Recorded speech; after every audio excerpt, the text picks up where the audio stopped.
नमस्कार दोस्तों, कैसे हैं आप सभी लोग। आशा करते हैं कि आप सभी लोग ठीक, स्वस्थ एवं अच्छे होंगे। दोस्तों आज की जो क्लास है यह काफ़ी महत्वपूर्ण क्लास है आपके परीक्षा की दृष्टि से।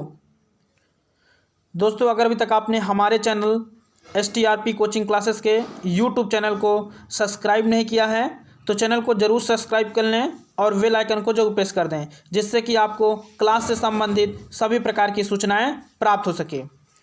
तो चलिए दोस्तों चलते हैं, क्लास को प्रारंभ करते हैं मोटिवेशनल कोट के अनुसार। और आज का जो मोटिवेशनल कोट है दोस्तों, जो कि आपको ऊर्जावान बनाएगा। मोटिवेशनल कोट क्या है दोस्तों, जैसा कि आपको दिख भी रहा है, रख हौसला वो मंजर भी आएगा, रख हौसला वो मंजर भी आएगा, प्यासे के पास चल करके समंदर भी आएगा। रख हौसला वो मंजर भी आएगा, प्यासे के पास चल करके समंदर भी आएगा।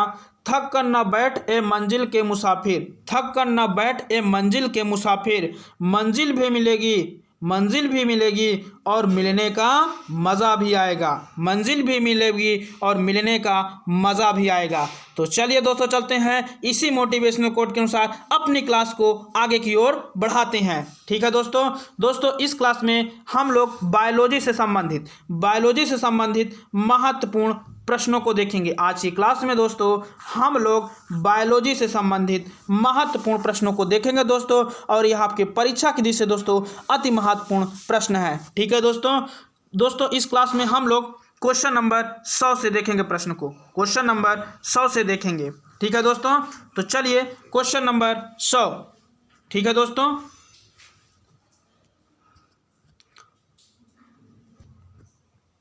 हाँ दोस्तों क्वेश्चन नंबर 100 जो कि हमारा पहला क्वेश्चन होगा। ठीक है दोस्तों, तो चलिए, शरीर के अंदर लौह की कमी से उत्पन्न होने वाला रोग कौन सा है दोस्तों। और पहला ही क्वेश्चन दोस्तों आप देख रहे हैं कि यहाँ यूपी PCS 2015 में पूछा गया है। लौह यानी कि शरीर के अंदर लौह की कमी से उत्पन्न होने वाला कौन सा रोग है, बताएं दोस्तों। वर्णांता है कि रतौंधी है कि रक्तहीनता है कि तपेदिक, बताएं दोस्तों।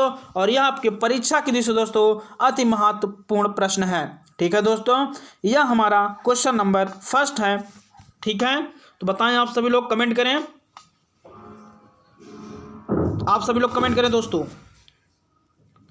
अगर बात करते हैं शरीर के अंदर लौह की कमी से उत्पन्न होने वाला रोग, तो इसकी कमी से कौन सा रोग होता है दोस्तों। हाँ, इसकी कमी से जो रोग होता है दोस्तों वह कौन सा रोग होता है, तो वह दोस्तों कौन सा रोग होता है, जैसा कि आपको पता भी है कि वह कौन सा रोग होता है दोस्तों, रक्तहीनता। कौन सा रोग होता है दोस्तों, रक्तहीनता, मतलब रक्त की कमी। ठीक है दोस्तों, अगर बात करते हैं दोस्तों रतौंधी रोग की, तो रतौंधी रोग यह दोस्तों किस विटामिन की कमी से होता है, आप सभी लोग कमेंट करके बताएं। रतौंधी रोग किस विटामिन की कमी से होता है, आप सभी लोग कमेंट करके बताएं दोस्तों। बहुत ही सिंपल सा प्रश्न है, रतौंधी रोग किस विटामिन की कमी से होता है, बहुत ही सिंपल सा प्रश्न है, आप सभी लोग कमेंट करके बताएं दोस्तों। अगर बात करते हैं रतौंधी, तो यह रतौंधी रोग विटामिन ए की कमी से होता है। किस विटामिन की कमी से होता है दोस्तों, तो विटामिन ए की कमी से होता है। ठीक है, यह रोग कहाँ होता है, तो यह आंखों में होता है। कहाँ पे होता है दोस्तों, आंखों में। और इसका जो सबसे अच्छा स्रोत माना जाता है वह दोस्तों क्या माना जाता है, गाजर। ठीक है, चलिए अगले क्वेश्चन की ओर बढ़ते हैं, जो कि क्वेश्चन नंबर हमारा 101 होगा दोस्तों। ठीक है, यानी कि ये क्वेश्चन नंबर जो कि है नंबरिंग की गई है वो तो 101 होगा, लेकिन आज की क्लास का वो दूसरा क्वेश्चन होगा। ठीक है दोस्तों, लेकिन यहाँ पे क्वेश्चन नंबर क्या है, हमारा 101 है, लेकिन आज के क्वेश्चन नंबर क्या होगा दोस्तों, दूसरा होगा। ठीक है, तो चलिए 101 क्वेश्चन की ओर बढ़ते हैं। ठीक है दोस्तों, बात करते हैं क्वेश्चन की ओर। तो दोस्तों अगर आपसे पूछा जाए कि चेचक रोग होने का कारण है, या चेचक होने का कारण क्या है दोस्तों, बताएं। बहुत ही सिंपल सा प्रश्न है, आप सभी लोग इस प्रश्न का आंसर कमेंट करें। रूबियोला वायरस कि वेरियोला वायरस कि वेरिसेला वायरस कि मिक्सो वायरस? बहुत ही सिंपल सा प्रश्न है दोस्तों, आप सभी लोग कमेंट करें। चेचक होने का कारण क्या है, बताएं दोस्तों। और दोस्तों आज की जो क्लास है दोस्तों वह बहुत ही महत्वपूर्ण क्लास है, क्योंकि आज के जितने भी जितने भी इस क्लास में आज क्वेश्चन है दोस्तों वो कहीं ना कहीं किसी एग्जाम में आए हुए हैं और आपके परीक्षा की दोस्तों अति महत्वपूर्ण क्लास है। ठीक है, तो आप सभी लोग कमेंट करें इस प्रश्न का आंसर क्या होगा। बताएं दोस्तों इस प्रश्न का आंसर क्या होगा। चेचक होने का कारण क्या है दोस्तों, बताएं। बहुत ही सिंपल सा प्रश्न है। किस वायरस के कारण चेचक होता है दोस्तों? चेचक, अगर बात करते हैं दोस्तों, जो चेचक रोग होता है यह दोस्तों किसके कारण होता है? तो यह वेरिओला वायरस के कारण होता है। किसके कारण होता है दोस्तों? वेरिओला वायरस के कारण होता है दोस्तों। ठीक है, और आप देख रहे हैं कि एसएससी 2009 में पूछा गया प्रश्न है। चलिए दोस्तों चलते हैं अगले क्वेश्चन की ओर। क्वेश्चन नंबर 102, बहुत ही सिंपल सा प्रश्न दोस्तों। गाय के दूध का रंग किसकी मौजूदगी के कारण थोड़ा पीला होता है? गाय के दूध का रंग किसकी मौजूदगी के कारण थोड़ा पीला होता है? बताएं दोस्तों, बहुत ही सिंपल सा प्रश्न है। आप सभी लोग कमेंट करें, देखते हैं कितने लोगों का आंसर आता है दोस्तों।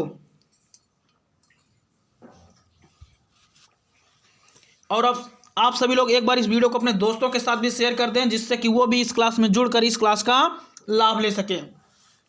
तो आप सभी लोग एक बार इस वीडियो को जरूर शेयर करें दोस्तों अपने दोस्तों के साथ, जिससे कि वो भी इस क्लास में जुड़कर इस क्लास का लाभ ले सकें। ठीक है दोस्तों, तो बताइए क्वेश्चन नंबर 102, गाय के दूध का रंग किसकी मौजूदगी के कारण थोड़ा पीला होता है? Xanthophyll, riboflavin, ribulose, carotene? बताएं दोस्तों, कमेंट करें। बहुत ही सिंपल सा प्रश्न है, इस प्रश्न का आंसर आप सभी लोग बताएं दोस्तों। बहुत ही सिंपल सा प्रश्न है। हाँ, अगला क्या है दोस्तों? कैरोटीन। तो बताएं दोस्तों इस प्रश्न का आंसर क्या होगा। गाय के दूध का रंग किसकी मौजूदगी के कारण पीला होता है? बताएं दोस्तों, बहुत ही सिंपल सा प्रश्न है, आप सभी लोग कमेंट करें। दोस्तों जैसा कि आप सभी को पता है कि जो गाय का दूध का रंग पीला होता है वह किसकी मौजूदगी के कारण होता है दोस्तों? वह कैरोटीन के कारण होता है। किसके कारण दोस्तों? कैरोटीन के कारण। चलिए दोस्तों चलते हैं अगले क्वेश्चन की ओर। और दोस्तों आप सभी लोग एक बार इस वीडियो को अपने दोस्तों के साथ भी शेयर कर दें, जिससे कि वो भी इस क्लास में जुड़कर इस क्लास का लाभ ले सकें। चलिए दोस्तों चलते हैं 103 क्वेश्चन की ओर। निम्नलिखित में से कौन सा रोग प्रायः वायु के माध्यम से फैलता है? निम्नलिखित में से कौन सा रोग प्रायः वायु के माध्यम से फैलता है? बताएं दोस्तों, बहुत ही सिंपल सा प्रश्न है, इस प्रश्न का आंसर कमेंट करें।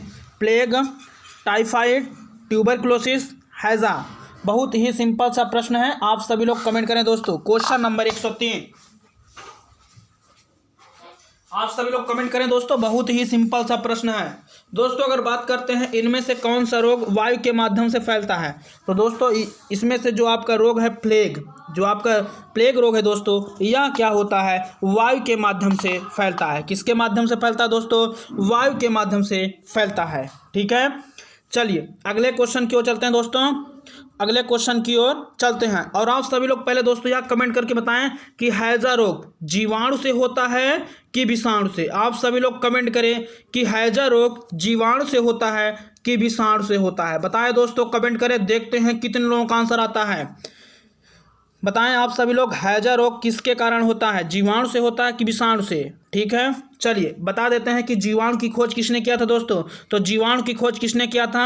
लुवेनहॉक ने। किसने किया था दोस्तों? लुवेनहॉक ने। और विषाणु की खोज किसने किया था दोस्तों? आइवानोवास्की ने। किसने किया था दोस्तों?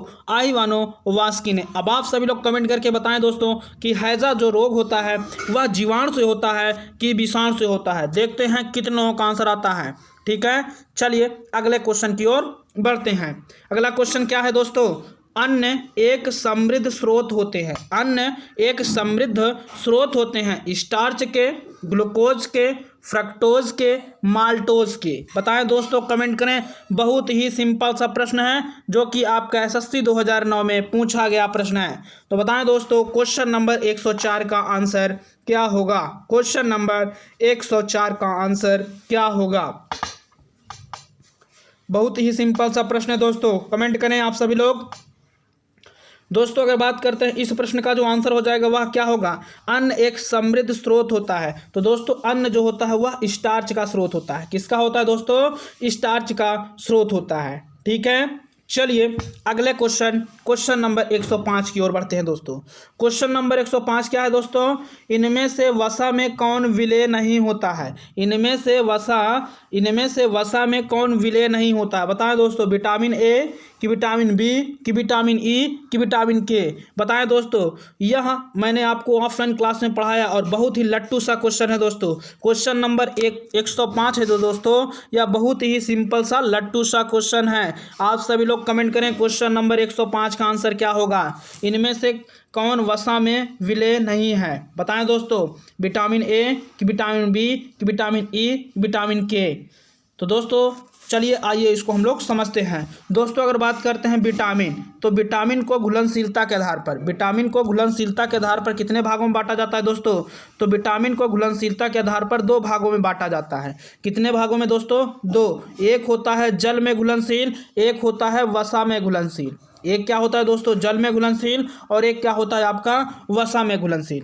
जल में घुलनशील अगर विटामिन पूछे दोस्तों तो क्या बताएंगे? देखिए, जल के लिए आप इंग्लिश में क्या यूज़ करते हैं? वाटर, और वाटर का पहला अक्षर क्या होता है दोस्तों? W। तो बस इतना आप याद कर लीजिए, क्या? WBC। क्या याद करेंगे दोस्तों? WBC। अब देखिए, W नहीं बताएंगे कि W विटामिन वसा में घुलनशील होता है, क्योंकि W विटामिन नहीं होती। ये याद करने के लिए मैं आपको बता रहा हूँ दोस्तों। यानी कि W से क्या बनेगा? वाटर, मतलब जल में घुलनशील कौन सी विटामिन? विटामिन बी और विटामिन सी। ठीक है दोस्तों, एक बार इसको मैं मिटा के पुनः लिख दे रहा हूँ। अगर आपसे पूछा जाए दोस्तों, हाँ, अगर आपसे पूछा जाए कि जल में कौन कौन सी विटामिन घुलनशील है, तो घुलनशीलता के आधार पर विटामिन को कितने भागों में बांटा जाता है दोस्तों? घुलनशीलता के आधार पर विटामिन को 2 भागों में बांटा जाता है। एक क्या है आपका? अभी मैंने आपको बताया। एक आपका क्या होता है दोस्तों? एक आपका होता है वसा में घुलनशील, ठीक है, और एक क्या होता है आपका? जल में घुलनशील। ठीक है दोस्तों, एक क्या होता है आपका? जल में। तो जल के लिए मैंने आपको क्या ट्रिक बताया दोस्तों? WBC। ठीक है, अब आप W से क्या होता है? W यानी कि इसका वाटर का पहला अक्षर क्या होता है दोस्तों? W से आता है। तो यानी कि जल में घुलनशील कौन सी विटामिन? विटामिन बी और विटामिन सी। ठीक है दोस्तों, क्लियर हो चुका होगा। और वसा में अगर बात करते हैं दोस्तों, तो वसा के लिए एक ट्रिक याद कर लीजिए, क्या? फेंक दा। क्या याद करेंगे दोस्तों? फेंक दा। ठीक है, तो अब यहाँ पे देखें दोस्तों, तो यह ट्रिक क्या बनेगी? यहाँ से आप देखेंगे तो यानी कि वसा को इंग्लिश में क्या कहते हैं? फैट्स। तो इसका जो पहला लेटर्स होता है वह क्या होता है दोस्तों? F से। तो यानी कि फैट्स में घुलनशील कौन कौन सी विटामिन है? तो विटामिन ए हो गया, विटामिन डी हो गया, विटामिन के हो गया, और विटामिन ई हो गया। ठीक है दोस्तों, ये विटामिन आपकी वसा में घुलनशील होती हैं।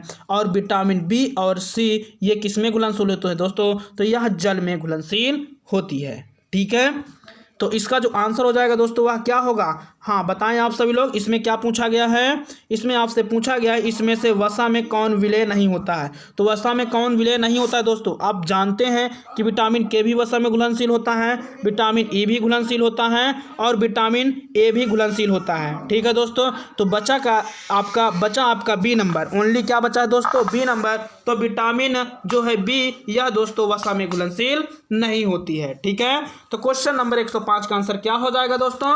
B number. ठीक है, चलिए अगले क्वेश्चन की ओर बढ़ते हैं। क्वेश्चन नंबर 106 क्या है दोस्तों? क्वेश्चन, निम्नलिखित में से किसका उपयोग रक्त कैंसर के उपचार में किया जाता है? और दोस्तों जैसा कि आपको दिख भी रहा है दोस्तों, यह आपका यूपी पीसीएस 2016 में पूछा गया प्रश्न है दोस्तों। आज की जो क्लास है दोस्तों वो आपकी परीक्षा की दृष्टि से दोस्तों अति महत्वपूर्ण क्लास है। तो आप सभी लोग एक बार इस वीडियो को अपने दोस्तों के साथ भी शेयर कर दें, जिससे कि वो भी इस क्लास में जुड़कर इस क्लास का लाभ ले सकें। ठीक है दोस्तों, तो चलिए क्वेश्चन नंबर 6 का आंसर आप सभी लोग बताएं दोस्तों। बहुत ही सिंपल सा प्रश्न है, निम्नलिखित में से किसका उपयोग रक्त कैंसर के उपचार में किया जाता है? बताएं दोस्तों, बताएं आप सभी लोग। Iodine 131, sodium 24, phosphorus 32, cobalt 60। बताएं दोस्तों क्वेश्चन नंबर 106 जो कि आपकी स्क्रीन पे है। बताएं आप सभी लोग, कमेंट करें, आपकी स्क्रीन के सामने है दोस्तों। आप सभी लोग इस प्रश्न का आंसर कमेंट करें। बहुत ही सिंपल सा प्रश्न है दोस्तों, क्वेश्चन नंबर 106। इस प्रश्न का आंसर क्या होगा? कमेंट करें आप सभी लोग, कमेंट करें आप सभी लोग। हाँ दोस्तों, रक्त का कैंसर के उपचार में किया जाता है। तो दोस्तों रक्त के कैंसर में किसका उपचार किया जाता है? तो दोस्तों इसमें कोबाल्ट 60 का किया जाता है। किसका दोस्तों? कोबाल्ट 60 का। चलिए दोस्तों चलते हैं अगले क्वेश्चन की ओर। क्वेश्चन नंबर 107 क्या है दोस्तों क्वेश्चन? शरीर की विभिन्न गतिविधियों के लिए ऊर्जा स्रोत है। शरीर की विभिन्न गतिविधियों के लिए ऊर्जा स्रोत है प्रोटीन, विटामिन, खनिज, कार्बोहाइड्रेट। बताएं दोस्तों क्वेश्चन नंबर 107 का आंसर क्या होगा? क्वेश्चन नंबर 107 का आंसर क्या होगा? क्वेश्चन नंबर 107 का आंसर क्या हो जाएगा दोस्तों आपका? हाँ, डी नंबर दोस्तों, कार्बोहाइड्रेट। क्या होगा दोस्तों? कार्बोहाइड्रेट। कैसे दोस्तों? आइए हम लोग इसको समझते हैं। मान के चलिए दोस्तों, यह आपकी भोजन की थाली है। यह क्या है दोस्तों? भोजन की थाली। तो आप जानते हैं भोजन की थाली है तो हम चावल लेते हैं, रोटी लेते हैं और थोड़ा सा दाल लेते हैं, ठीक है। उसके बाद देखेंगे दोस्तों अचार हो गया, सलाद हो गया, ठीक है।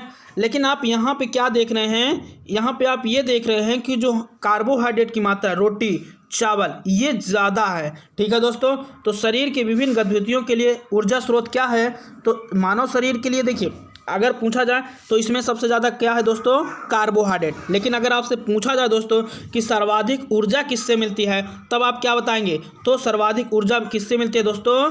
वसा से मिलती है, ठीक है। लेकिन अगर आपसे ये पूछा जाए कि मानव शरीर के लिए ऊर्जा सर्वाधिक किससे मिलती है दोस्तों, तब आप क्या बताएंगे? कार्बोहाइड्रेट, ठीक है। तो इस प्रश्न का जो आंसर हो जाएगा दोस्तों वह क्या होगा? शरीर की विभिन्न गतिविधियों के लिए ऊर्जा स्रोत है तो वह दोस्तों क्या आप बताएंगे? कार्बोहाइड्रेट। क्या बताएंगे दोस्तों? कार्बोहाइड्रेट, ठीक है। चलिए अगले क्वेश्चन की ओर हम लोग बढ़ते हैं। Question number 108। क्वेश्चन नंबर 108 क्या है दोस्तों? मनुष्य के नेत्र के स्वस्थ संचालन के लिए किस विटामिन का संबंध है? बताएं दोस्तों, बहुत ही सिंपल सा प्रश्न है। आप सभी लोग इस प्रश्न का आंसर कमेंट करें, क्योंकि अभी मैंने इसी क्लास में बताया है। तो आप सभी लोग कमेंट करें दोस्तों, कमेंट करें आप सभी लोग। Vitamin A, vitamin B, vitamin C कि विटामिन के? बताएं दोस्तों, मनुष्य के नेत्रों के स्वस्थ संचालन के लिए किस विटामिन का संबंध है? तो दोस्तों जैसा कि आप कमेंट करें, देखते हैं कितने लोगों का आंसर आता है। क्वेश्चन नंबर 108 बहुत ही सिंपल सा प्रश्न है दोस्तों। आप सभी लोग कमेंट करें, देखते हैं कितने लोगों का आंसर आता है दोस्तों इसका जो आंसर हो जाएगा वह क्या होगा? ए नंबर हो जाएगा दोस्तों, विटामिन ए। क्या होगा दोस्तों? ए नंबर, विटामिन ए। चलिए दोस्तों चलते हैं अगले क्वेश्चन नंबर 109 की ओर। क्वेश्चन नंबर 109 दोस्तों, सनसाइन विटामिन है। किसे सनसाइन विटामिन कहा जाता है? बताएं। Vitamin B, vitamin C, vitamin D, vitamin A. इस प्रश्न का आंसर क्या होगा दोस्तों? बताएं आप सभी लोग, कमेंट करें। क्वेश्चन नंबर 109 सनसाइन विटामिन है। बताएं दोस्तों कौन सी विटामिन सनसाइन विटामिन है और किस विटामिन को धूप का विटामिन कहा जाता है दोस्तों इस प्रश्न का जो आंसर हो जाएगा कमेंट करें, क्योंकि यह आपको ऑफलाइन क्लास में पढ़ाया गया है। आप सभी लोग बताएं दोस्तों इस प्रश्न का आंसर क्या होगा? दोस्तों इस प्रश्न का जो आंसर हो जाएगा वह क्या होगा? पहले आइए हम लोग इसको जानते हैं दोस्तों। अगर दोस्तों बात करते हैं विटामिन डी, अगर बात करते हैं दोस्तों विटामिन डी, तो विटामिन डी को दोस्तों क्या कहा जाता है? धूप का विटामिन भी कहा जाता है और इसे ही सनसाइन विटामिन भी कहते हैं, ठीक है दोस्तों। धूप का विटामिन सनसाइन, ठीक है। और इसकी कमी से कौन सा रोग होता है दोस्तों? तो इसकी कमी से सूखा रोग होता है। कौन सा रोग होता है दोस्तों? सूखा रोग होता है। और इसी को क्या कहा जाता है? रिकेट्स भी कहा जाता है। क्या कहा जाता है दोस्तों? रिकेट्स भी कहा जाता है। क्या कहा जाता है दोस्तों? रिकेट्स भी कहा जाता है, ठीक है। तो विटामिन डी की कमी से कौन सा रोग होता है दोस्तों? तो विटामिन डी की कमी से सूखा रोग हो जाता है।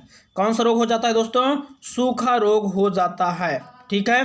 कौन सा रोग हो जाता है? सूखा रोग हो जाता है। और इस प्रश्न का जो आंसर हो जाएगा दोस्तों सनसाइन विटामिन है, तो विटामिन डी। चलिए दोस्तों चलते हैं अगले क्वेश्चन नंबर 110 की ओर। ईसीजी है। बताएं दोस्तों ईसीजी है, इसका पूरा नाम क्या होगा? बताएं आप सभी लोग। इलेक्ट्रोसिफ्लोग्राफ कि आपका एंडोस्कोपोग्राफ कि आपका सी नंबर, इलेक्ट्रॉन कार्डियोग्राफ कि आपका डी नंबर दोस्तों, इलेक्ट्रोकार्डियोग्राफ। बताएं दोस्तों, कमेंट करें ईसीजी का पूरा नाम क्या है दोस्तों? बताएं आप सभी लोग, कमेंट करें, देखते हैं कितने लोगों का आंसर आता है। देखते हैं कितने लोगों का आंसर आता है दोस्तों। ईसीजी है दोस्तों बताएं ईसीजी है, इसका पूरा नाम क्या होगा। हाँ, कुछ लोगों का आंसर आ रहा है दोस्तों ईसीजी। इसका दोस्तों अगर बात करते हैं ईसीजी तो यह दोस्तों हृदय की धड़कन का पता लगाने के लिए किया जाता है और इसका पूरा नाम क्या होता है दोस्तों, इलेक्ट्रोकार्डियोग्राफ। क्या होता है दोस्तों, इलेक्ट्रोकार्डियोग्राफ। ठीक है, चलिए अगले क्वेश्चन की ओर। क्वेश्चन नंबर 111 दोस्तों, जो कि आपकी परीक्षा की दृष्टि से दोस्तों अति महत्वपूर्ण प्रश्न है। क्वेश्चन नंबर 111 यह दोस्तों आपके परीक्षा की दृष्टि से दोस्तों अति महत्वपूर्ण प्रश्न है। निम्नलिखित में से विटामिन कौन सा है, बताएं दोस्तों। फोलिक अम्ल कि ग्लूटामिक अम्ल कि लाइनोलिक अम्ल कि आपका साइट्रिक अम्ल, बताएं दोस्तों इस प्रश्न का आंसर क्या होगा। निम्नलिखित में से विटामिन कौन सा है, इस प्रश्न का आंसर आप सभी लोग कमेंट करें। क्वेश्चन नंबर 111 इस प्रश्न का आंसर क्या होगा दोस्तों। अगर बात करते हैं दोस्तों निम्नलिखित में विटामिन है तो दोस्तों जो फोलिक अम्ल होता है यह क्या होता है दोस्तों, विटामिन। जो फोलिक अम्ल होता है दोस्तों यह क्या है, विटामिन। ठीक है, चलिए अगले क्वेश्चन की ओर बढ़ते हैं। क्वेश्चन नंबर 112 बताएं दोस्तों। क्वेश्चन नंबर 112 क्या है, निम्नलिखित में से कौन सा रोग रक्ताधान द्वारा नहीं फैलता। निम्नलिखित में से कौन सा रोग रक्ताधान द्वारा नहीं फैलता, बताएं दोस्तों। हेपेटाइटिस कि टाइफाइड कि HIV कि मलेरिया, इस प्रश्न का आंसर आप सभी लोग कमेंट करें। Question number 112। और दोस्तों आप सभी लोग एक बार इस वीडियो को लाइक करके अपने दोस्तों के साथ भी शेयर कर दें, जिससे कि वो भी इस क्लास में जुड़कर इस क्लास का लाभ ले सके। ठीक है, तो आप सभी लोग कमेंट करें, देखते हैं कितने लोगों का आंसर आता है। कमेंट करें आप सभी लोग, देखते हैं कितने लोगों का आंसर आता है। हाँ, कुछ लोगों का आंसर आ रहा है दोस्तों, कुछ लोगों का आंसर आ रहा है दोस्तों। इस प्रश्न का जो आंसर हो जाएगा वह क्या होगा आपका 100। हाँ दोस्तों 112 नंबर का क्वेश्चन है दोस्तों। इस प्रश्न का जो आंसर हो जाएगा वह क्या होगा आपका बी नंबर दोस्तों, टाइफाइड। क्या होगा दोस्तों, बी नंबर, टाइफाइड। चलिए दोस्तों चलते हैं अगले क्वेश्चन की ओर। क्वेश्चन नंबर 113 यह दोस्तों आपके SST 2008 में पूछा गया प्रश्न है। निम्नलिखित में से कौन सा सही मेल है, निम्नलिखित में से कौन सा सही मेल है, बताएं दोस्तों।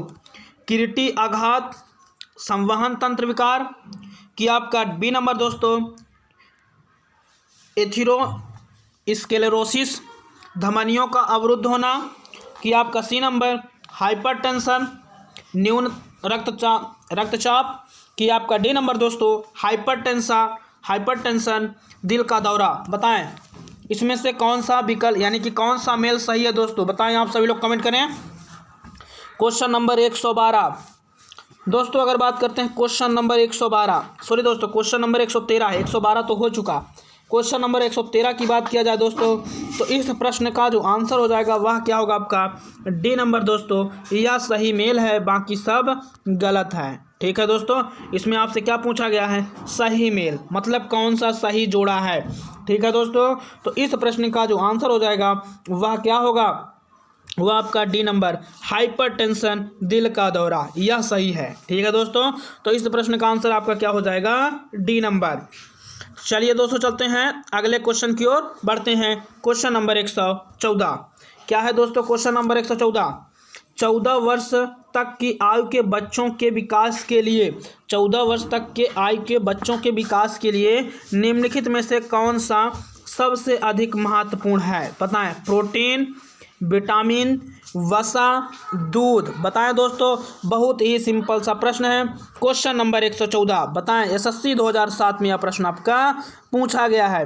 तो आप सभी लोग कमेंट करके बताएं दोस्तों कि इस प्रश्न का आंसर क्या होगा। बहुत ही सिंपल सा प्रश्न है, आप सभी लोग इस प्रश्न का आंसर कमेंट करें। दोस्तों अगर बात करते हैं इस प्रश्न का जो आंसर हो जाएगा वह क्या होगा आपका, तो वह दोस्तों क्या होगा आपका ए नंबर, प्रोटीन। ए नंबर क्या होगा दोस्तों, प्रोटीन। ठीक है दोस्तों, अगर बात करते हैं दोस्तों विटामिन, तो विटामिन की जो खोज है दोस्तों वह किसने किया था। देखिए दोस्तों विटामिन की जो खोज है वो तो N.I. लूनिन ने किया था। किसने किया था दोस्तों, N.I. लूनिन ने किया था। किसने किया था, N.I. लूनिन ने किया था। लेकिन दोस्तों विटामिन शब्द का जो प्रयोग है वह किसने किया था, सी फंक ने। किसने किया था दोस्तों, सी फंक ने। किसने किया था, सी फंक ने। ठीक है, और घुलनशीलता के आधार पर आपको पता है कि विटामिन विटामिन को 2 भागों में बांटा जाता है। ठीक है। अगर बात करते हैं दोस्तों दूध, तो दूध क्या होता है दोस्तों? यह एक संपूर्ण आहार माना जाता है। दूध क्या होता है दोस्तों? यह एक संपूर्ण आहार माना जाता है और इसमें विटामिन सी नहीं पाई जाती है। ठीक है दोस्तों, दूध एक संपूर्ण आहार माना जाता है और इसमें विटामिन सी नहीं पाई जाती है। ठीक है, तो इस प्रश्न का जो आंसर होगा दोस्तों वह क्या होगा आपका? ए नंबर, प्रोटीन। चलिए दोस्तों चलते हैं अगले क्वेश्चन नंबर 115 की ओर। क्वेश्चन नंबर 115 क्या है दोस्तों? पीत ज्वर संचारित किया जाता है, बताएं दोस्तों, एडीज द्वारा, एनोफिलीज द्वारा, घरेलू मक्खी द्वारा, क्यूलेक्स द्वारा? बताएं दोस्तों, कमेंट करें। क्वेश्चन नंबर 115 जो कि आपकी स्क्रीन के सामने है, आप सभी लोग इस प्रश्न का आंसर कमेंट करें। और यह दोस्तों आपकी परीक्षा की दृष्टि से दोस्तों अति महत्वपूर्ण प्रश्न है। तो क्वेश्चन नंबर 115 का आंसर आप सभी लोग बताएं दोस्तों। क्वेश्चन नंबर 115 बहुत ही सिंपल सा प्रश्न है दोस्तों, बहुत ही सिंपल सा प्रश्न है दोस्तों। इस प्रश्न का जो आंसर हो जाएगा वह क्या होगा आपका? ए नंबर, एडीज द्वारा पीत ज्वर संचारित किया जाता है दोस्तों, तो एडीज द्वारा। ठीक है, चलिए अगले क्वेश्चन नंबर 116 की ओर हम लोग बढ़ते हैं। क्या है दोस्तों क्वेश्चन? मानव शरीर में इन्फेक्शन रोकने के लिए कौन सा विटामिन मदद करता है? Vitamin A, vitamin B, vitamin C, इनमें से कोई नहीं? बताएं दोस्तों, बहुत ही सिंपल सा प्रश्न है क्वेश्चन नंबर 116। और दोस्तों यह आपके परीक्षा की दृष्टि से दोस्तों अति महत्वपूर्ण प्रश्न है। क्वेश्चन नंबर 116 यह आपके परीक्षा की दृष्टि से दोस्तों अति महत्वपूर्ण प्रश्न है। 116 क्वेश्चन नंबर 116 का आप सभी लोग आंसर कमेंट करें दोस्तों। मानव शरीर में इन्फेक्शन रोकने के लिए कौन सा विटामिन मदद करता है? हाँ, कुछ लोगों का आंसर आ रहा है दोस्तों इस प्रश्न का जो आंसर हो जाएगा वह क्या होगा आपका? Vitamin A. क्या होगा दोस्तों? विटामिन ए। चलिए दोस्तों चलते हैं अगले क्वेश्चन की ओर। और दोस्तों आप सभी लोग एक बार इस वीडियो को शेयर करके अपने दोस्तों को भी इस क्लास में जोड़ने का प्रयास करें। तो चलिए दोस्तों चलते हैं क्वेश्चन नंबर 117 की ओर। छिली हुई सब्जियों को धोने से कौन सा विटामिन निकल जाता है? छिली हुई सब्जियों को धोने से कौन सा विटामिन निकल जाता है? बताएं दोस्तों, vitamin A, vitamin C, vitamin D, vitamin E. बहुत ही सिंपल सा प्रश्न है दोस्तों। छिली हुई सब्जियों को धोने से कौन सा विटामिन निकल जाता है? छिली हुई सब्जियों के धोने से दोस्तों कौन सा विटामिन निकल जाता है? तो पहले दोस्तों आइए हम लोग जानते हैं कि विटामिन की कमी से मानव में कौन कौन से रोग होता है, फिर इसके बाद हम लोग इसके आंसर को देखते हैं। विटामिन की कमी से मानव में रोग, विटामिन की कमी से मानव में रोग। ठीक है दोस्तों, तो आइए हम लोग इसके लिए एक ट्रिक देखते हैं दोस्तों। विटामिन की कमी से मानव में रोग, किसमें दोस्तों? मानव में। ठीक है दोस्तों, तो इसके लिए ट्रिक क्या बनती है दोस्तों? हाँ, इसको देखेंगे आप सभी लोग। ट्रिक क्या है दोस्तों? र, बे, पे, इश्क, शु, ना। क्या है ट्रिक दोस्तों? र, बे, पे, इश्क, शु, ना। और लास्ट में दोस्तों क्या है? रुधिर का थक्का ना बनना। क्या है दोस्तों? रुधिर का थक्का ना बनना, रुधिर का थक्का ना बनना। यह दोस्तों ट्रिक है। क्या है दोस्तों? रुधिर का थक्का ना बनना। ठीक है दोस्तों, यह ट्रिक है। आइए हम लोग इसको जानते हैं दोस्तों। अगर बात करते हैं रा से क्या बनेगा दोस्तों? तो कुछ नहीं करना है आपको, यहाँ पे विटामिन ए को बैठाना। और रा से क्या बनेगा दोस्तों? विटामिन ए। तो रा से क्या बन जाएगा दोस्तों? रा से रतौंधी। क्या बनेगा दोस्तों? रतौंधी। तो विटामिन ए की कमी से कौन सा रोग होता है मानव में? रतौंधी रोग होता है। ठीक है दोस्तों, विटामिन ए की कमी से मानव में कौन सा रोग होता है? रतौंधी रोग होता है। अगर दोस्तों आपसे पूछा जाए विटामिन B1, तो विटामिन B1 की कमी से कौन सा रोग होता है दोस्तों? बेरी रोग। कौन सा रोग होता है दोस्तों? बेरी रोग होता है। कौन सा रोग होता है? बेरी रोग होता है। और दोस्तों विटामिन B5 की कमी से कौन सा रोग होता है दोस्तों? तो मनुष्य में विटामिन B5 की कमी से पे से क्या बनता है दोस्तों? पेलाग्रा। कौन सा रोग बनता है दोस्तों? हाँ, कौन सा रोग? पेलाग्रा रोग होता है। ठीक है दोस्तों, या किस विटामिन की कमी से होता है? तो विटामिन B5 की कमी से होता है। ठीक है दोस्तों, उसके बाद अगर बात करते हैं दोस्तों विटामिन सी, तो दोस्तों विटामिन सी, तो इसके लिए क्या ट्रिक थी, तो इससे क्या बनता है दोस्तों, स्कर्वी रोग। तो विटामिन सी की कमी से कौन सा रोग होता है मनुष्य में दोस्तों, तो विटामिन सी की कमी से मनुष्य में स्कर्वी रोग होता है। कौन सा रोग होता है दोस्तों, स्कर्वी रोग। ठीक है, उसके बाद दोस्तों विटामिन डी, तो विटामिन डी की कमी से मनुष्य में कौन सा रोग होता है दोस्तों, हाँ विटामिन डी की कमी से मनुष्य में कौन सा रोग होता है, सूखा रोग होता है। ठीक है दोस्तों, और इसी को क्या कहा जाता है, रिकेट्स भी कहा जाता है। ठीक है, चलिए अगला विटामिन ई, विटामिन ई की कमी से मनुष्य में कौन सा रोग होता है दोस्तों, तो विटामिन ई की कमी से मनुष्य में बांझपन या बांधता रोग होता है। बांझपन या बांधता या जनन क्षमता में कमी, क्या कौन सा रोग होता है दोस्तों, बांझपन या बांधता या क्या दोस्तों, नपुंसकता रोग होता है, या इसी को क्या कहते हैं दोस्तों, जनन क्षमता में कमी। ठीक है दोस्तों, तो यहाँ पे आप क्या लिख सकते हैं, जनन क्षमता में कमी। कौन सा रोग होता है दोस्तों, जनन क्षमता में कमी। यह रोग कहाँ, मनुष्य में होता है। ठीक है दोस्तों, चलिए अगले क्वेश्चन की ओर। अगर दोस्तों बात करते हैं लास्ट में ट्रिक क्या थी, रुधिर का थक्का ना बनना। तो दोस्तों विटामिन के की कमी से कौन सा रोग होता है, रुधिर का थक्का ना बनना। कौन सा रोग होता है दोस्तों, रुधिर का थक्का ना बनना। कौन सा रोग होता है दोस्तों, रुधिर का थक्का ना बनना। ठीक है, कौन सा रोग होता है दोस्तों, रुधिर का थक्का ना बनना। चलिए दोस्तों चलते हैं क्वेश्चन की ओर। अब हम लोग, क्वेश्चन क्या था दोस्तों हमारा, छिली हुई सब्जियों को धोने से कौन सा विटामिन निकल जाता है दोस्तों। तो छिली हुई सब्जियों को धोने से दोस्तों कौन सा विटामिन निकल जाता है, विटामिन सी। कौन सा विटामिन निकल जाता है दोस्तों, विटामिन सी। ठीक है, तो इस प्रश्न का आंसर क्या हो जाएगा दोस्तों, इस प्रश्न का आंसर आपका क्या हो जाएगा, बी नंबर, विटामिन सी। ठीक है, चलिए 118, क्वेश्चन नंबर 118 क्यों चलते हैं दोस्तों, और जो कि आपके परीक्षा की दृष्टि से दोस्तों अति महत्वपूर्ण प्रश्न है। क्वेश्चन नंबर 118, विटामिन B6 की कमी से पुरुष में हो जाता है। विटामिन B6 की कमी से पुरुष में हो जाता है। बताएं दोस्तों, रिकेट्स की स्कर्वी की बेरी की अरक्ता। बताएं दोस्तों, कमेंट करें। क्वेश्चन नंबर 118 बहुत ही सिंपल सा प्रश्न है, आप सभी लोग इस प्रश्न का आंसर कमेंट करें। क्वेश्चन नंबर 118 दोस्तों बहुत ही सिंपल सा प्रश्न है, आप सभी लोग इस प्रश्न का आंसर कमेंट करें। बहुत ही सिंपल सा प्रश्न है, इस प्रश्न का आंसर कमेंट करें दोस्तों इस प्रश्न का जो आंसर हो जाएगा वह क्या होगा आपका, डी नंबर दोस्तों। क्या होगा, डी नंबर, अरक्ता। चलिए दोस्तों चलते हैं अगले क्वेश्चन की ओर। क्वेश्चन नंबर 119, क्वेश्चन नंबर 119 क्या है दोस्तों, बहुत ही सिंपल सा प्रश्न है। क्वेश्चन नंबर 119, पीलिया एक प्रतीक है। पीलिया एक प्रतीक है। बताएं दोस्तों, वृक्क की बीमारी का, यकृत की बीमारी का, अग्नाशय की बीमारी का, थायराइड की बीमारी का। बताएं दोस्तों, कमेंट करें। पीलिया एक प्रतीक है, इस प्रश्न का आंसर क्या होगा, आप सभी लोग कमेंट करें। बताएं दोस्तों, इस प्रश्न का आंसर क्या होगा, बहुत ही सिंपल सा प्रश्न है, इस प्रश्न का आंसर कमेंट करें। क्वेश्चन नंबर 119, क्वेश्चन नंबर 119 का आंसर आप सभी लोग कमेंट करें दोस्तों इस प्रश्न का जो आंसर हो जाएगा वह क्या होगा आपका, बी नंबर दोस्तों, यकृत की बीमारी।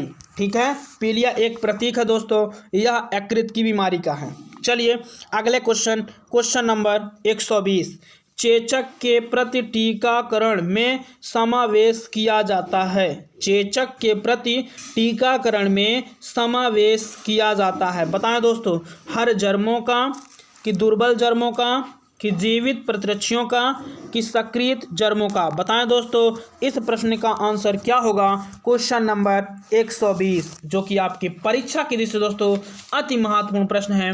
Question number 120। तो दोस्तों आप सभी लोग एक बार इस वीडियो को अपने दोस्तों के साथ भी शेयर कर दें, जिससे कि वो भी इस क्लास में जुड़कर इस क्लास का लाभ ले सकें। ठीक है दोस्तों, तो आप सभी लोग कमेंट करें, देखते हैं कितने लोगों का आंसर आता है क्वेश्चन नंबर 120 का आंसर। आप सभी लोग कमेंट करें। हाँ, कुछ लोगों का आंसर आ रहा है दोस्तों। और दोस्तों इस प्रश्न का जो आंसर हो जाएगा वह क्या होगा आपका, सी नंबर दोस्तों, जीवित प्रतिरक्षियों का। ठीक है दोस्तों, चलिए अगले क्वेश्चन नंबर 121 की ओर। क्वेश्चन नंबर 121 का आंसर क्या होगा दोस्तों, क्वेश्चन नंबर 121, जिस बीमारी में रक्त में शर्करा का स्तर बढ़ जाता है, जिस बीमारी में रक्त में शर्करा का स्तर बढ़ जाता है उसका नाम है। बताएं दोस्तों, डायबिटीज मिलिटिस, डायबिटीज इंसिपिड्स, डायबिटीज इम्फेक्ट्स और डायबिटीज सुगरेलेंसिस। बताएं दोस्तों, इस प्रश्न का आंसर क्या होगा? Question number 121। इस प्रश्न का आंसर आप सभी लोग कमेंट करें दोस्तों।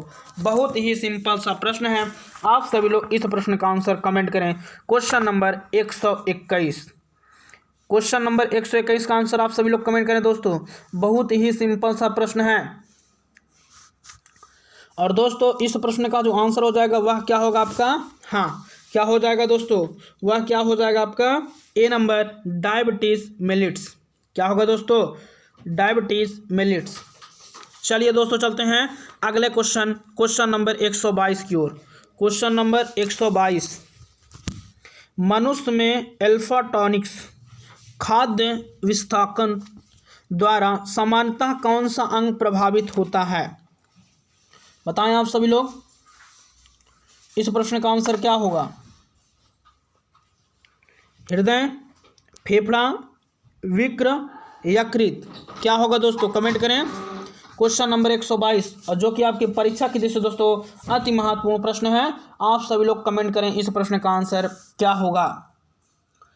दोस्तों इस प्रश्न का जो आंसर हो जाएगा, हाँ कुछ लोगों का आंसर आ रहा है दोस्तों, इस प्रश्न का जो आंसर हो जाएगा वह क्या होगा आपका? डी नंबर दोस्तों, यकृत। क्या होगा दोस्तों? डी नंबर, यकृत। तो चलिए दोस्तों चलते हैं अगले क्वेश्चन, क्वेश्चन नंबर 123 की ओर। क्या है दोस्तों? क्वेश्चन नंबर 123, निम्नलिखित में से किस विटामिन में कोबाल्ट होता है? निम्नलिखित में से किस विटामिन में कोबाल्ट होता है? Vitamin B6, vitamin B2, vitamin B1, vitamin B12। बताएं आप सभी लोग कमेंट करें। बहुत ही सिंपल सा प्रश्न है, जो कि आपका BPSC 2008 में पूछा गया प्रश्न है। और दोस्तों यह आपके परीक्षा की दृष्टि से दोस्तों अति महत्वपूर्ण प्रश्न है। क्वेश्चन नंबर 123, क्वेश्चन नंबर 123 का आंसर आप सभी लोग कमेंट करें दोस्तों।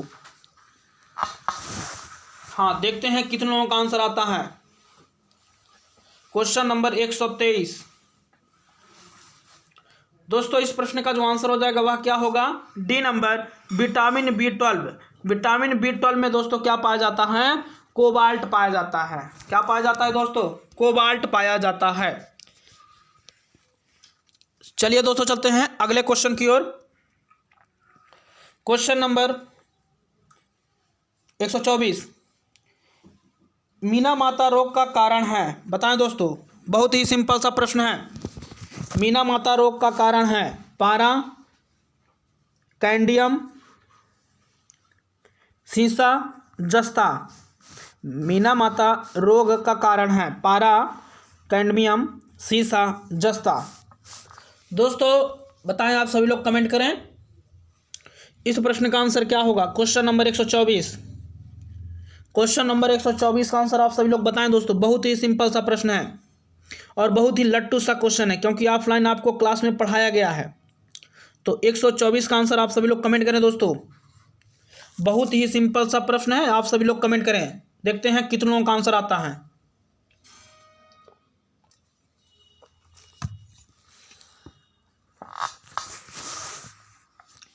दोस्तों इस प्रश्न का जो आंसर हो जाएगा वह क्या होगा आपका? पारा। क्या हो जाएगा दोस्तों? पारा। ए नंबर आपका आंसर सही हो जाता है। अगर दोस्तों पूछा जाए आपसे कि कैंडियम, कैंडियम के कारण कौन सा रोग होता है दोस्तों, तो इसके कारण कौन सा? अगर जल में कैंडियम की मात्रा अधिक हो जाती है, अगर जल में कैंडियम की मात्रा अधिक हो जाती है तो कौन सा रोग हो जाता है दोस्तों? हाँ, कौन सा रोग हो जाता है? इटाई रोग। कौन सा रोग दोस्तों? इटाई रोग हो जाता है। कौन सा रोग हो जाता है? इटाई रोग हो जाता है। अगर दोस्तों बात करते हैं आर्सेनिक, अगर जल में आर्सेनिक की कमी दोस्तों जल में अगर आर्सेनिक अधिकता हो जाती है तो कौन सा रोग हो जाता है दोस्तों? अगर जल में आर्सेनिक की अधिकता हो जाती है, किसकी दोस्तों अधिकता? आर्सेनिक की अधिकता। अगर दोस्तों आर्सेनिक की अधिकता हो जाती है तब कौन सा रोग हो जाता है? अगर जल में आर्सेनिक की अधिकता हो जाती है दोस्तों तब कौन सा रोग हो जाता है? तब दोस्तों कौन सा रोग हो जाता है? Black food. कौन सा रोग हो जाता है दोस्तों? तो कौन सा रोग हो जाता है? Black food. कौन सा रोग हो जाता है? ब्लैक फूड हो जाता है जल में आर्सेनिक की अधिकता से। ठीक है। अगर दोस्तों जल में नाइट्रेट की अधिकता हो जाती है तब कौन सा रोग हो जाता है? दोस्तों जल में नाइट्रेट की अधिकता हो जाती है तब कौन सा रोग हो जाता है? दोस्तों अगर जल में नाइट्रेट की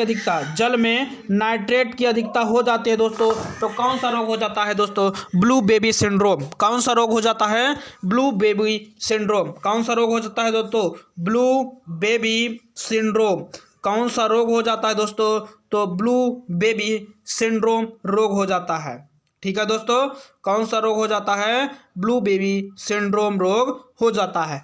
किसकी कमी से, किसकी अधिकता से दोस्तों? तो जल में नाइट्रेट की अधिकता से। ठीक है, चलिए अगले क्वेश्चन की ओर अब हम लोग बढ़ते हैं। हाँ दोस्तों, अगर बात करते हैं तांबा, अगर तांबा की अधिकता हो जाती है तब जल में, तो तब इसकी कमी से यानी किसकी अधिकता से कौन सा रोग होता है? तांबा की अधिकता। जल में अगर तांबा की अधिकता हो जाए दोस्तों तो किसकी यानी कौन सा रोग होगा? तो जल में अगर दोस्तों तांबा की अधिकता हो जाती है तो विल्सन रोग हो जाता है। कौन सा रोग दोस्तों? विल्सन रोग हो जाता है। ठीक है, अगर फ्लोराइड की, तो फ्लोराइड की कमी से कौन यानी कि फ्लोराइड की अधिकता से, जल में फ्लोराइड की अधिकता से कौन सा रोग हो जाता है दोस्तों? आप सभी लोग कमेंट करके बताएं। ठीक है, तो चलिए अगले क्वेश्चन की ओर आप सभी लोग बताएं कि इस प्रश्न का आंसर क्या होगा। जल में फ्लोराइड की अधिकता से कौन सा रोग होता है मनुष्य में? बताएं, आप सभी लोग कमेंट करें। हाँ, देखते हैं कितने लोगों का आंसर आता है। दोस्तों अगर जल में फ्लोराइड की अधिकता हो जाती है तो फ्लोरोसिस। कौन सा रोग हो जाता है दोस्तों? फ्लोरोसिस। कौन सा रोग होता है? फ्लोरोसिस रोग हो जाता है। ठीक है, चलिए अगले क्वेश्चन नंबर 125 की ओर हम लोग बढ़ते हैं। दोस्तों क्वेश्चन नंबर 125 क्या है? पारजीनी फसल स्वर्ण चावल किस वांछनीय लक्षण के लिए तैयार की गई है? बताएं दोस्तों। विटामिन ए, कि आवश्यक अमीनो अम्ल, कि इंसुलिन, कि लाक्षणिक मंड। बताएं दोस्तों इस प्रश्न का आंसर क्या होगा? क्वेश्चन नंबर 125 का आंसर आप सभी लोग कमेंट करें। और दोस्तों आप सभी लोग एक बार इस वीडियो को अपने दोस्तों के साथ भी शेयर कर दें जिससे कि वो भी इस क्लास में जुड़कर इस क्लास का लाभ ले सकें। ठीक है दोस्तों, तो बताएं आप सभी लोग, पारजीनी फसल स्वर्ण चावल किस वांछनीय लक्षण के लिए तैयार की गई है? बताएं आप सभी लोग कमेंट करें। बहुत ही सिंपल सा प्रश्न है, आप सभी लोग इस प्रश्न का आंसर कमेंट करें। क्वेश्चन नंबर 125, इसका आंसर आप सभी लोग कमेंट करें। Question number 125।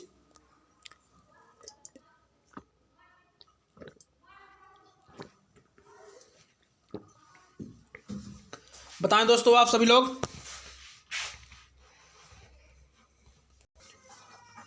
हाँ दोस्तों बताएं, आप सभी लोग कमेंट करें इस प्रश्न का आंसर क्या होगा क्वेश्चन नंबर 125 का। आप सभी लोग कमेंट करें। बहुत ही सिंपल सा प्रश्न है दोस्तों, कमेंट करें। देखते हैं कितने लोगों का आंसर आता है दोस्तों। क्वेश्चन नंबर 125, देखते हैं कितने लोगों का आंसर आता है। हाँ, कुछ लोगों का आंसर आ रहा है दोस्तों, कुछ लोगों का आंसर आ रहा है जो कि बिल्कुल सही है दोस्तों। क्या है? बिल्कुल सही। इस प्रश्न का आंसर क्या हो जाएगा? Vitamin A. क्या हो जाएगा दोस्तों? विटामिन ए। और मैंने आपको बताया दोस्तों कि विटामिन ए की कमी से कौन सा रोग होता है दोस्तों? तो विटामिन ए की कमी से कौन सा रोग होता है? रतौंधी रोग होता है। कौन सा रोग होता है दोस्तों? रतौंधी रोग होता है। और आप सभी लोग कमेंट करके बताएं दोस्तों कि विटामिन ए का रासायनिक नाम क्या होता है। आप सभी लोग कमेंट करके बताएं, फिर मैं अभी सभी विटामिनों का रासायनिक नाम आपको बताता हूं। ठीक है, तो चलिए आप सभी लोग विटामिन ए का रासायनिक नाम कमेंट करके बताइए कि इसका क्या होता है विटामिन ए का। चलिए अब हम लोग क्वेश्चन नंबर 126 की ओर चलते हैं दोस्तों। और आप जैसा कि देख रहे हैं कि यह प्रश्न क्वेश्चन नंबर 126 जो कि आपके परीक्षा की दृष्टि से दोस्तों अति महत्वपूर्ण प्रश्न है। क्वेश्चन नंबर 126 दोस्तों, यह आपका यूपीपीसीएस 2015 में पूछा गया है, जैसा कि आपको दिख भी रहा है दोस्तों। तो बताएं आप सभी लोग कमेंट करके, क्या है क्वेश्चन दोस्तों? सूची फर्स्ट व सूची सेकंड को सुमेलित कीजिए तथा सूचियों के नीचे दिए गए कूट का प्रयोग सही कर उत्तर चुनिए। बताएं दोस्तों, इधर आपका सूची फर्स्ट है, इधर आपका सूची सेकंड है। इधर आपका ए नंबर में विटामिन सी, फोलिक अम्ल, विटामिन ए, विटामिन B1, और इधर दोस्तों रतौंधी, बेरी, रक्ताल्पता, स्कर्वी। बताएं दोस्तों कौन सी सूची यानी कि ए नंबर से किसका मिलान, सूची 1 से सूची सेकंड का मिलान करना है। बताएं कौन सा सही होगा आपका। कूट नंबर आपका दिया गया दोस्तों, बताएं इसमें से कौन सा विकल्प आपका सही होगा। बताएं दोस्तों क्वेश्चन नंबर 126 जो कि आपकी परीक्षा की दृष्टि से दोस्तों अति महत्वपूर्ण प्रश्न है। आप सभी लोग कमेंट करके बताएं। क्वेश्चन नंबर 126, क्वेश्चन नंबर 126 दोस्तों, अगर बात करते हैं क्वेश्चन नंबर 126, हाँ कुछ लोगों का आंसर आ रहा है दोस्तों। दोस्तों इस प्रश्न का जो आंसर हो जाएगा वह क्या होगा? तो आइए दोस्तों हम लोग देखते हैं। अगर बात करते हैं दोस्तों क्वेश्चन नंबर 126, तो इस प्रश्न का जो आंसर हो जाएगा दोस्तों वह क्या होगा? आइए पहले हम लोग इसको देखते हैं। दोस्तों अगर बात करते हैं विटामिन सी, तो देखते हैं कि विटामिन सी की कमी से कौन सा रोग होता है दोस्तों? स्कर्वी रोग होता है। कौन सा रोग होता है? स्कर्वी। ठीक है।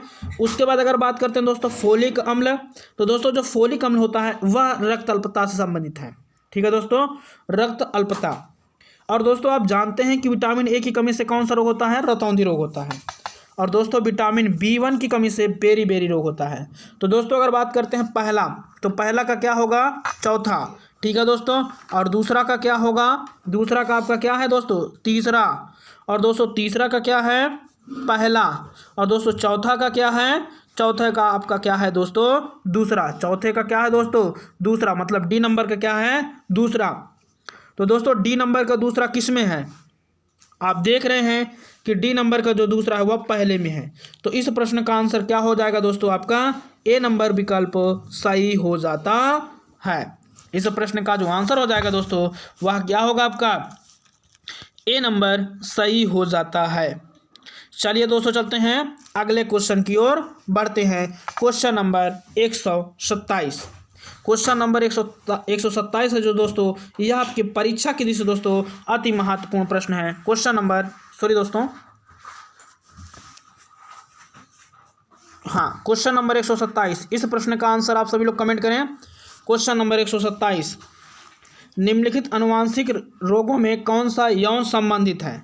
निम्नलिखित अनुवांशिक रोगों में कौन यौन संबंधित है? बताएं दोस्तों। हीमोफीलिया, सेक्स विधि, सिस्टिक फाइब्रोसिस, हाइपरटेंशन। बताएं दोस्तों।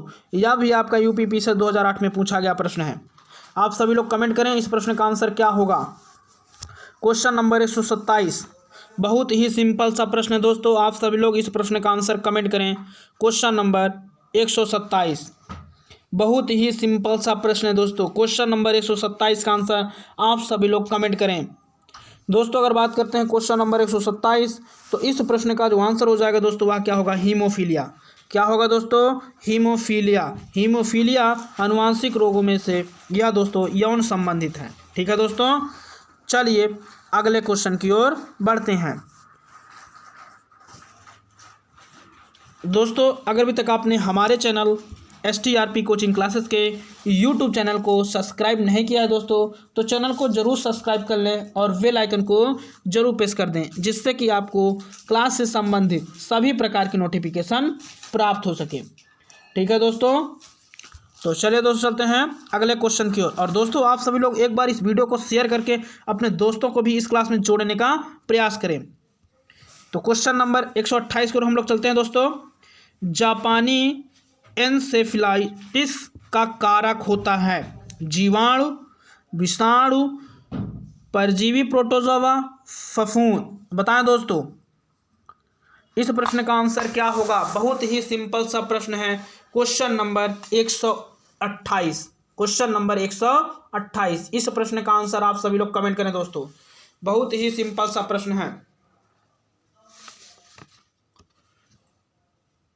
बताएं आप सभी लोग कमेंट करें दोस्तों। बहुत ही सिंपल सा प्रश्न है।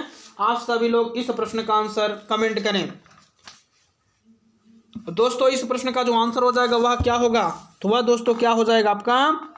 हाँ दोस्तों, वह आपका हो जाएगा विषाणु। और दोस्तों आप सभी लोग कमेंट करके बताएं कि किसे सजीव और निर्जीव के बीच की कड़ी कहा जाता है। बताएं दोस्तों। सजीव और निर्जीव के बीच की कड़ी। बताएं आप सभी लोग कमेंट करें, देखते हैं कितने लोगों का आंसर आता है। सजीव और निर्जीव के बीच की कड़ी किसे कहा जाता है दोस्तों? बताएं आप सभी लोग कमेंट करें। हाँ दोस्तों, कुछ लोगों का आंसर आ रहा है। दोस्तों अगर बात करते हैं सजीव और निर्जीव के बीच की कड़ी, तो दोस्तों किसे कहा जाता है? विषाणु को ही कहा जाता है। किसे कहा जाता है दोस्तों? विषाणु को ही कहा जाता है। सजीव और निर्जीव के बीच की कड़ी किसे कहा जाता है दोस्तों? तो विषाणु को ही कहा जाता है। और विषाणु की खोज किसने किया था दोस्तों? तो किसने किया था? आइवानोवस्की ने किया था। किसने किया था दोस्तों? आइवानोवस्की ने किया था। ठीक है दोस्तों, आइवानोवस्की ने किया था। ठीक है, चलिए अगले क्वेश्चन की ओर हम लोग बढ़ते हैं। Question number 129। दोषयुक्त विक्र वाले व्यक्तियों के लिए अपोहन का उपयोग किया जाता है। इसमें निहित प्रक्रम है। बताएं दोस्तों, अधिशोषण कि परासरण कि वैद्युत संचालन कि आपका सक्रिय गमन। बताएं दोस्तों, यह आपका यूपीपीसीएस 2008 में पूछा गया प्रश्न है। आप सभी लोग कमेंट करके बताएं दोस्तों कि इस प्रश्न का आंसर क्या होगा, जो कि बहुत ही सिंपल सा प्रश्न है दोस्तों, बहुत ही सिंपल सा प्रश्न है। आप सभी लोग इस प्रश्न का आंसर कमेंट करें। क्वेश्चन नंबर 129 दोस्तों, अगर बात करते हैं क्वेश्चन नंबर 129 का जो आंसर हो जाएगा दोस्तों, वह क्या होगा? तो वह दोस्तों क्या होगा? हाँ, वह जो हो जाएगा आपका बी नंबर, परासरण। ठीक है, चलिए अगले क्वेश्चन की ओर बढ़ते हैं। Question number 130। क्वेश्चन नंबर 130 दोस्तों, निम्नलिखित युग्मों में से कौन सा सुमेलित नहीं है? बहुत ही सिंपल सा प्रश्न है दोस्तों, लट्टू सा क्वेश्चन है, जो कि आपका देख रहे हैं कि यह यूपीपीसीएस 2008 में पूछा गया है दोस्तों। बहुत ही सिंपल सा लट्टू सा क्वेश्चन है, जो कि मैंने आपको ऑफलाइन क्लास में पढ़ाया है दोस्तों। तो बताएं आप सभी लोग कमेंट करें कि थायमीन, बेरी कौन सुमेलित नहीं है दोस्तों? ये ध्यान में रखना है, यहाँ से क्या पूछा गया है, कौन सुमेलित नहीं है? विटामिन डी सूखा, ये तो बिल्कुल आप देख रहे हैं कि बिल्कुल सही है दोस्तों। विटामिन के, या तो बिल्कुल गलत है दोस्तों। ठीक है, और नियासिन, प्लाग्रा, यह बिल्कुल सही है दोस्तों, और ये भी आपका सही है। तो आंसर इसका आपका क्या हो जाएगा? C number. क्या हो जाएगा दोस्तों? C number. क्वेश्चन नंबर 130 का आंसर हो जाएगा। ठीक है दोस्तों, क्वेश्चन नंबर 130 का जो आंसर हो जाएगा वह क्या होगा? सी नंबर दोस्तों, क्योंकि विटामिन के की कमी से कौन सा रोग होता है दोस्तों? तो रुधिर का थक्का ना बनना। विटामिन के की कमी से कौन सा रोग होता है दोस्तों? रुधिर का थक्का ना बनना, यह रोग होता है। ठीक है दोस्तों, और आप सभी लोग कमेंट करके बताएं कि सामान्य मनुष्य में जो रुधिर का थक्का जमता है वह कितने से कितने मिनट के बीच बनता है? आप सभी लोग कमेंट कर बताएं कि रुधिर का जो थक्का बनता है दोस्तों वह कितने मिनट के बीच बनता है। बताएं आप सभी लोग कमेंट करके बताएं। बहुत ही सिंपल सा प्रश्न है दोस्तों, आप सभी लोग कमेंट करके बताएं कि इस प्रश्न का आंसर, यानी कि जो रक्त का थक्का बनने का समय लगता है दोस्तों वह कितना लगता है। ठीक है, हाँ बताएं आप सभी लोग। तब तक अगले क्वेश्चन की ओर बढ़ते हैं दोस्तों। ईसीजी से जिस अंग का कार्य प्रणाली प्रकट होती है वह है। ईसीजी से जिस अंग की कार्य प्रणाली प्रकट होती है वह है हृदय, मस्तिष्क, कान, यकृत। बताएं दोस्तों, यह भी आपका यूपीपीसीएस 2008 में पूछा गया प्रश्न है दोस्तों। और आज के जितने भी प्रश्न है दोस्तों, यह आपके परीक्षा के दृष्टि से दोस्तों अति महत्वपूर्ण प्रश्न है।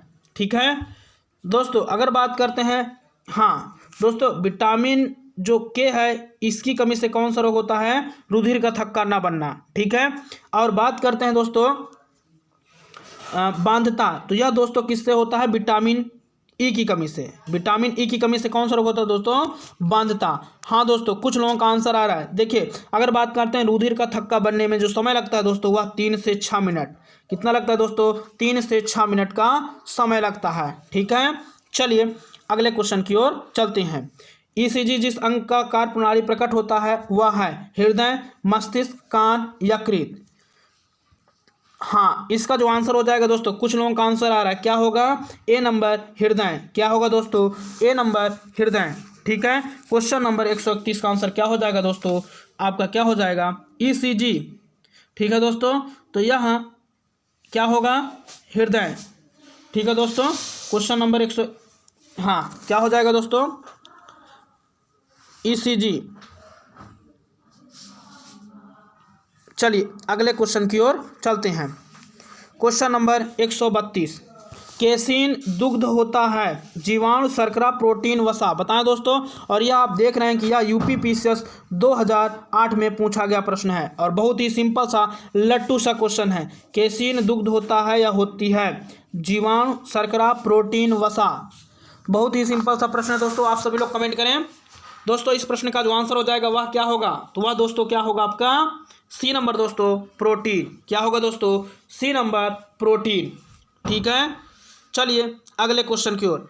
किस तत्व की कमी के कारण घेंघा रोग होता है? Nitrogen, calcium, iodine, phosphorus. बहुत ही सिंपल सा प्रश्न है दोस्तों, और आप देख रहे हैं कि जितना भी तीनों क्वेश्चन है दोस्तों, ये आप देख रहे हैं कि यह यूपी पीसीएस में पूछा गया प्रश्न है। तो बताएं दोस्तों, किस तत्व की कमी के कारण घेंघा रोग होता है दोस्तों? तो जानते हैं किस कमी के कारण होता है? आयोडीन की कमी के कारण होता है। ठीक है, चलिए अगले क्वेश्चन नंबर 134 की ओर। क्या है दोस्तों क्वेश्चन? निम्नलिखित में से किसकी उपस्थिति के कारण दूध में मिठास आती है? निम्नलिखित में किसकी उपस्थिति के कारण दूध में मिठास आती है दोस्तों, बताएं। साइक्रोज, लैक्टोज, सुक्रोज, कैरोटीन।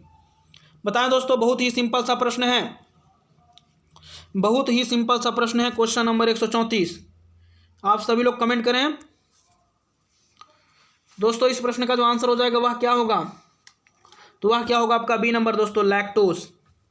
दूध में जो मिठास आती है दोस्तों, वह किसके कारण आती है? लैक्टोज के कारण आती है। ठीक है, चलिए अगले क्वेश्चन की ओर बढ़ते हैं। क्वेश्चन नंबर 135, सुगरों को मानव रिहायशी क्षेत्रों से दूर रखना किसके उन्मूलन में सहायक है? बताएं दोस्तों।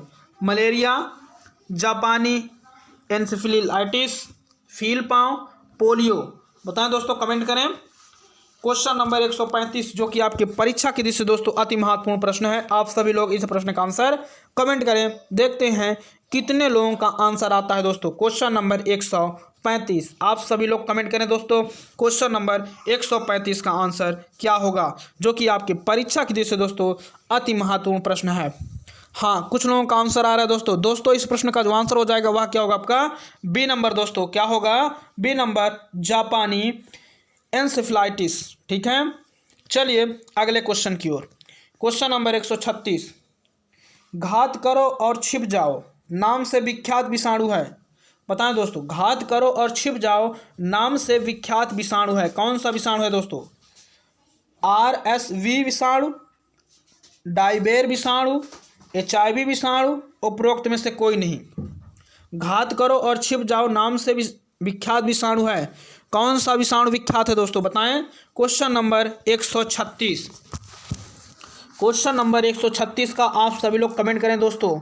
इस प्रश्न का आंसर क्या होगा दोस्तों? इस प्रश्न का जो आंसर हो जाएगा वह क्या होगा आपका? ए नंबर, RSV विषाणु, RSV विषाणु। ठीक है दोस्तों, चलिए अगले क्वेश्चन की ओर बढ़ते हैं।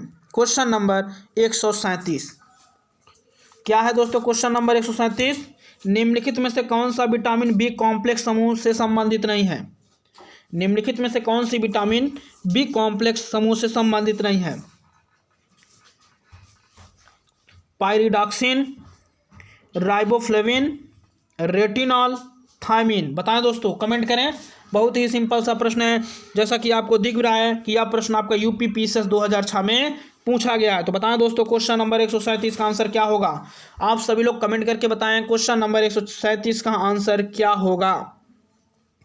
क्वेश्चन नंबर 137 का आंसर आप सभी लोग कमेंट करें दोस्तों। क्वेश्चन नंबर 137 बहुत ही सिंपल सा प्रश्न है दोस्तों। इस प्रश्न का जो आंसर हो जाएगा वह क्या होगा आपका? C number, retinol. क्या होगा दोस्तों? C number, retinol. ठीक है दोस्तों, चलिए अगले क्वेश्चन की ओर बढ़ते हैं। क्वेश्चन नंबर 138, क्या है दोस्तों? सूची फर्स्ट और सूची सेकंड को सुमेलित कीजिए तथा सूचियों के नीचे दिए गए कूट का प्रयोग करते हुए सही उत्तर चुनना है। बताएं दोस्तों। ओटाइटिस गला, इंसेफेलाइटिस कान, लैंजाइटिस यकृत, हेपेटाइटिस। बताएं दोस्तों, इस प्रश्न का आंसर क्या होगा, जो कि इधर आपका मस्तिष्क दिया गया है, हेपेटाइटिस। इसका आंसर क्या होगा? बताएं दोस्तों, क्वेश्चन नंबर 138 का आंसर क्या होगा? आप सभी लोग कमेंट करके बताएं। बहुत ही सिंपल सा प्रश्न है। और दोस्तों अगर बात करते हैं इस प्रश्न का जो आंसर हो जाएगा वह क्या होगा दोस्तों, तो आइए पहले हम लोग इसको मिलाते हैं दोस्तों। अगर बात करते हैं ओटाइटिस, तो दोस्तों यह कान से संबंधित है। किससे दोस्तों? कान से। और दोस्तों जो आपका है एन्सेफेलाइटिस, यह दोस्तों किससे संबंधित है? तो यह मस्तिष्क से संबंधित है। ठीक है दोस्तों। और जो सी नंबर है दोस्तों, यह किससे आपका संबंधित है? यह दोस्तों किससे संबंधित है? आपका गला से संबंधित है। और हेपेटाइटिस दोस्तों यह किससे संबंधित है? यकृत से। ठीक है दोस्तों, किससे संबंधित है? यकृत से। तो आप विकल्प देख रहे हैं, आपका ए नंबर सही हो जाता है। ठीक है दोस्तों, तो इस प्रश्न का आंसर आपका क्या हो जाएगा? ए नंबर। चलिए दोस्तों चलते हैं अगले क्वेश्चन की ओर। क्वेश्चन नंबर 139, कुनैन के अतिरिक्त निम्नलिखित में से कौन एक शासकीय औषधि मलेरिया के उपचार के लिए प्रयोग की जाती है? बताएं दोस्तों, बहुत ही सिंपल सा प्रश्न है। आर्टिथर, ग्लेस, ल्यूटिविट, सिनेरिया। बताएं दोस्तों, कमेंट करें। बहुत ही सिंपल सा प्रश्न है।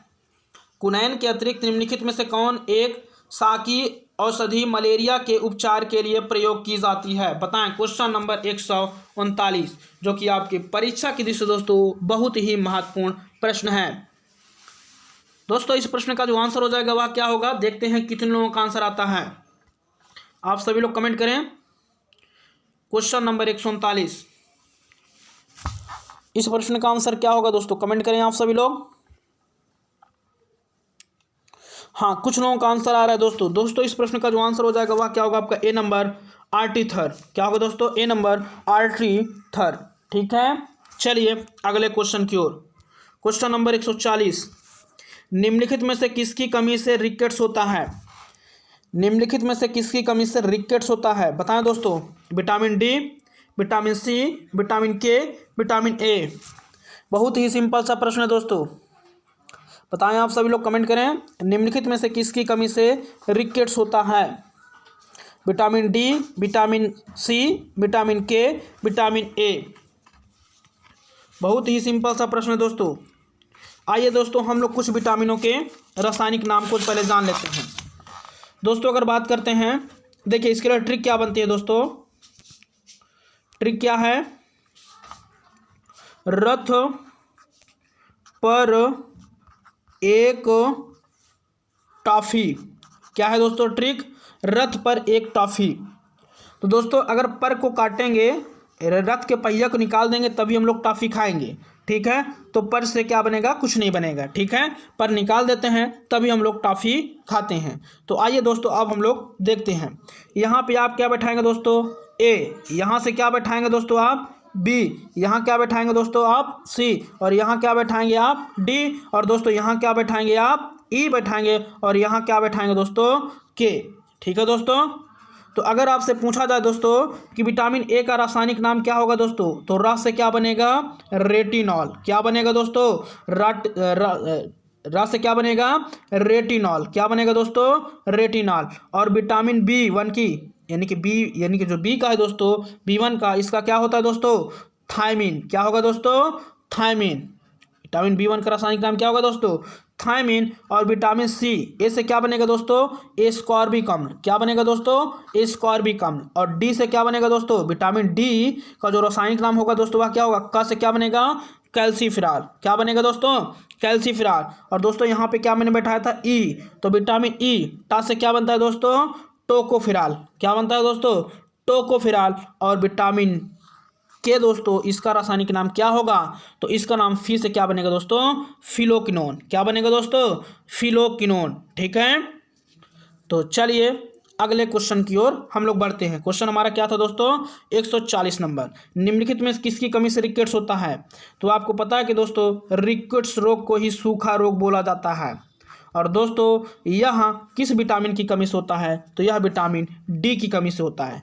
किसकी कमी से होता है दोस्तों, विटामिन डी। और यह धूप का विटामिन भी कहा जाता है इसको। विटामिन डी को दोस्तों धूप का विटामिन भी कहा जाता है, विटामिन डी को। ठीक है दोस्तों, तो इस प्रश्न का जो आंसर हो जाएगा वह क्या होगा, वह आपका हो जाएगा डी नंबर दोस्तों।